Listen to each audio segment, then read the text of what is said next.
আসসালামু আলাইকুম। মহান জাতীয় সংসদে বাংলাদেশের নির্বাচিত সংসদ সদস্যগণ কিংবা সংসদের মধ্যে উপস্থিত বিভিন্ন দপ্তরের মন্ত্রীবর্গগণ বিভিন্ন বিষয় নিয়ে আলোচনা করে, কথা বলে।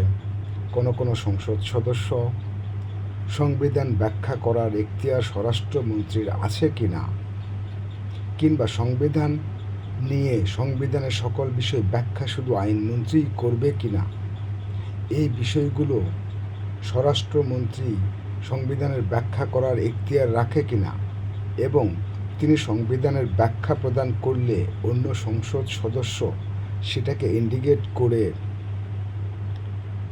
সংবিধান ব্যাখ্যা করা ছাড়া রাষ্ট্রের অন্যান্য কার্যক্রম পরিচালনা করার জন্য যে জ্ঞান প্রদান করে, আমার মনে হয় না সেই সংসদ সদস্যরা জানে তার এখতিয়ার কতটুকু, তার কথা বলার এখতিয়ার কতটুকু, সে কিভাবে কতটুকু সামঞ্জস্যতা রেখে সংসদে কথা বলবে।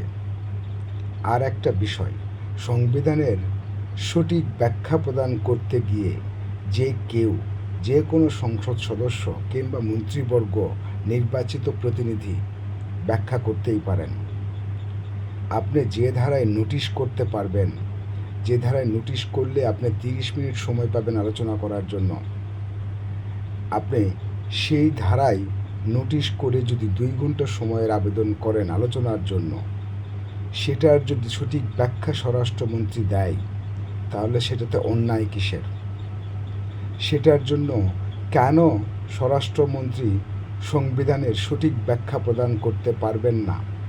একজন সংসদ সদস্য কতটুকু কথা বলার এখতিয়ার রাখে আমি জানি না, তারা কতটুকু জ্ঞান অর্জন করে সংসদে গেছে তাও জানি না। শুধুমাত্র গলা বাজিয়ে এই যে অভ্যুত্থানের ক্রেডিট বিক্রি করে, কিংবা ক্রেডিট নিয়ে কথা বলে, কিংবা ক্রেডিটটাকে ইমোশনালি ব্ল্যাকমেল করে নির্বাচিত হয়ে সংসদে গেলেই সকল কিছু হয়ে যায় না। আপনি সংবিধান মেনে নোটিশ করবেন না, সেই নোটিশের জবাবে একজন সংবিধান বিচক্ষণ কিংবা সংবিধান বিশেষজ্ঞের মতো সঠিক ব্যাখ্যা প্রদান করা যদি একজন স্বরাষ্ট্রমন্ত্রীর অপব্যাখ্যা হয়, তাহলে সেটাকে আপনি কিভাবে ব্যাখ্যা করবেন? আর জুলাই সনদ স্বাক্ষরিত হওয়া কিংবা সংবিধান সংস্কার হওয়া কিংবা সংশোধন হওয়া, সংযোজন হওয়া, পরিবর্ধন হওয়া নিয়ে সঠিক ব্যাখ্যা স্বরাষ্ট্রমন্ত্রী কেন? যে কোনো সংবিধান নিয়ে পড়াশোনা করা সংসদ সদস্যই করতে পারে আমি মনে করি। আর হ্যাঁ ভোটে শুধুমাত্র আপনাদের দায় কেন আমরা বুঝি না। বিরোধী দল শুধুমাত্র বিরোধিত্ব করার জন্যই এই একটা বিষয়কেই ইস্যু করেছেন এবং সংসদে গেলে এই একটা বিষয় নিয়েই কথা বলছেন।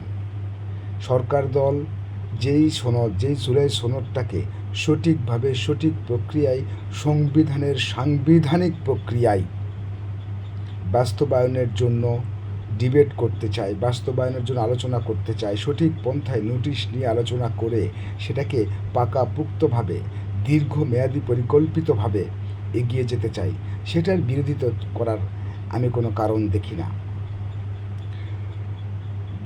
গণভোটের হ্যাঁ ভোটে 51% ভোট নিয়ে যে দল সরকার গঠন করেছে, আপনার কি মনে হয় হ্যাঁ ভোট বা গণভোটে হ্যাঁ ভোট শুধুমাত্র আমি বিরোধী দলের জন্য দিয়েছি? এটা কি শুধুমাত্র আপনার? কিভাবে শুধুমাত্র আপনাদের কিভাবে হয়? 51% ভোট দিয়ে যারা যে সরকারকে নির্বাচিত করেছে, এই হ্যাঁ ভোটটাকে পাকাপোক্তভাবে সংস্কারের আওতায় হ্যাঁ ভোটে জনগণের ম্যান্ডেটটাকে বাস্তবায়নের জন্য সরকার সাংবিধানিকভাবে চেষ্টা করছে, সাংবিধানিকভাবে এগিয়ে যেতে চাচ্ছে। আর বিরোধী দল সেটাকে বিরোধিতা করার উদ্দেশ্যেই শুধুমাত্র এই বিষয়টাকে অন্যদিকে প্রবাহিত করার চেষ্টা করছে, শুধুমাত্র আলোচনায় থাকতে চাচ্ছে, যেটা মোটেও কাম্য নয়। সংবিধান মেনেই গণভোটের রায়কে জনগণের সংস্কার করে জনগণের হাতে সুফল বয়ে দেওয়ার জন্যই এই হা ভোটকে বাস্তবায়ন করার জন্য সংবিধানের ব্যাখ্যা যে কেউ দিতে পারে। আমি মনে করি আপনারা স্বরাষ্ট্রমন্ত্রী সংবিধানের সঠিক ব্যাখ্যাটা আপনারা খুঁজে বের করুন। স্বরাষ্ট্রমন্ত্রী যেভাবে সংবিধানের ব্যাখ্যা প্রদান করছে, আপনাদেরও সে সংবিধান নিয়ে আলোচনা করা উচিত এবং জ্ঞান অর্জন করা উচিত। আমি মনে করি সংসদে গিয়ে জোরে জোরে চিল্লায়ে চিল্লায়ে কথা বলার মধ্যেই বীরত্ব নেই। আমি মনে করি সুন্দরভাবে পরিপূর্ণভাবে একজন সংবিধান বিশেষজ্ঞের মতো স্বরাষ্ট্রমন্ত্রী সংবিধানের যে ব্যাখ্যাগুলো প্রদান করেন সেগুলো থেকে আপনাদের জ্ঞান অর্জন করা উচিত। সেই কথাগুলোর প্রেক্ষিতে গিয়ে আপনারা সংবিধান স্টাডি করুন, পড়াশোনা করুন, তারপর না এসে বলবেন যে স্বরাষ্ট্রমন্ত্রী সংবিধান সংস্কার নিয়ে কথা বলার, সংবিধান নিয়ে সংবিধানের ব্যাখ্যা প্রদান করার প্রয়োজন নেই, সংবিধানের ব্যাখ্যা শুধুমাত্র আইনমন্ত্রী করবে। এটা হতে পারে না। সংবিধানের ব্যাখ্যা যে কেউ করতে পারে। স্বরাষ্ট্রমন্ত্রী যে সংবিধানের ব্যাখ্যা প্রদান করতে পারবেন না, এর কি বিধি আছে আমি জানি না। ধন্যবাদ।